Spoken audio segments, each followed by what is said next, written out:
All right, let's jump right in. We all feel time flowing in just one direction, right? But what if that feeling, what we call the arrow of time, isn't fundamental? What if it's actually just a shadow? Today, we're diving into a really mind-bending new theory from two papers by a researcher named Quan Chen that suggests our whole reality and the time we experience is nothing more than a projection from a higher unseen dimension. So, to really wrap our heads around this new idea, we first have to appreciate a problem that's been bugging physicists for well over a century. It's this deep, really unsettling paradox that sits at the very core of how we think the universe works. And it all starts with something super simple. An egg falls off the counter and shatters. It's a one-way trip.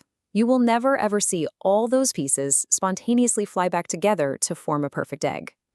This one-way flow, from orders to chaos, from past to future, that's what physicists call the arrow of time.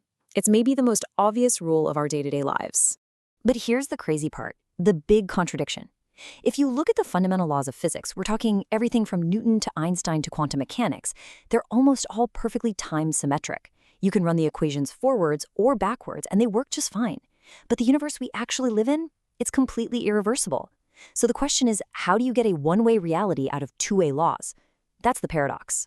For decades, the best guess had to do with statistics and the fact that the Big Bang started in this super orderly, low-entropy state. But honestly, it always felt like it was just pushing the problem further back. This new framework, though, it proposes something totally different, a solution based on geometry. So this whole idea comes from two recent papers by Quan Chen, which were posted on the site preprints.org. Now, it's important to know that preprints are sort of like early access versions of scientific research. They get shared so other scientists can look at them and give feedback before the formal peer review process. It's a fantastic way to see the absolute cutting edge of new ideas. And these are the specific papers right here. The first one lays out the main idea, the big framework. And the second one takes that framework and applies it to the totally extreme physics of black holes smashing into each other. Together, they outline a pretty radical new way to think about the very fabric of our reality. Okay, so what is this new idea? It's called the TAP framework, and its central claim is, well, it's what makes this whole thing so revolutionary. The heart of the TAP theory is this. Our universe, the three dimensions of space plus the one dimension of time that we know and love, is basically a projection screen. It's constantly being hit with an influx of information from some higher dimensional, way more complex reality that we can't see directly. This slide gives us the perfect analogy to visualize it. Just imagine you've got a spinning 3D cube, and it's casting a 2D shadow on the wall. That shadow is a real, changing shape, right? But it's an incomplete picture. All the information about the cube's depth is lost or squashed or distorted in that projection. The TAP framework says our reality is that shadow. Now, this completely redefines one of the most fundamental concepts in all of physics, entropy. We're all taught that entropy is basically disorder or randomness. But in the ATP framework, entropy is the information that gets lost in translation. It's a measure of the distortion that happens when you try to squash a rich, high-dimensional reality down into our lower-dimensional world. The reason entropy always goes up? Because this projection is a one-way, lossy process. Information is always being lost. This table is so important because it shows just how different TAP is from the other big ideas out there. You see, traditional models basically say the arrow of time exists because the universe just happened to start in a super orderly state. It was a statistical fluke.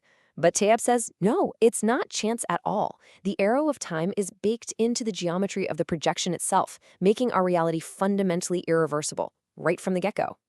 Okay, so that's the theory. It's a really cool idea, but a theory is only useful if it can actually explain things we observe. And this is where TAP gets really interesting, because it offers brand new explanations for some of the biggest puzzles in cosmology. So where can we actually go and test this wild idea? Well, the paper points to one of the most violent events imaginable in the universe, two black holes merging. Chen argues that these cosmic collisions are the perfect natural laboratories to see this projectional physics in action. I mean, think about it. When two black holes spiral in and merge, the surface area of the new combined event horizon is always bigger than the two originals added together. In regular physics, that's linked to a huge increase in entropy. But in TAP, that's not just a link, It's a direct, geometric sign of a massive, irreversible loss of information as these two projection surfaces are violently reconfigured. And here's the crucial part. This isn't just a cool story. It makes predictions we can actually test. The theory says that after a merger, we should be able to detect these incredibly faint echoes in the gravitational waves. These tailwave echoes, as they're called, would be the literal vibrations of spacetime settling down from the shock of that projectional realignment. And get this, their strength should be directly tied to the amount of information that was lost. And it doesn't even stop with black holes. The theory also suggests that some weird anomalies we've seen in the cosmic microwave background, the afterglow of the Big Bang, things like the famous cold spot, might not just be random flukes. They could actually be giant ripples or folds in our projection screen, scars left over from the geometry of that higher dimension. So let's just step back for a minute and think about the truly profound implications of all this. I mean, if this framework is even close to being right, it changes absolutely everything we thought we knew about the nature of reality itself. I want to just let this quote from the paper sit for a second. If the world is a projection, then we are its light. It completely reframes our existence. It suggests we aren't just passive viewers of this shadow world. We are an active part of how that deeper reality even becomes visible in the first place. So the ultimate takeaway here is that the arrow of time might not be a fundamental law of the universe, and neither is entropy. They could be what we call emergent properties, consequences of the information traffic jam created when you try to project something complex onto a simpler surface. The entire structure of our cosmos is shaped by the very act of it becoming visible to us. And that leaves us with one final, truly mind-bending question to chew on. Is the universe we see, is the time we feel passing, is even our own consciousness simply the intricate, ever-changing shadow of a reality that is far deeper, far richer, and far more complex than we could ever possibly imagine?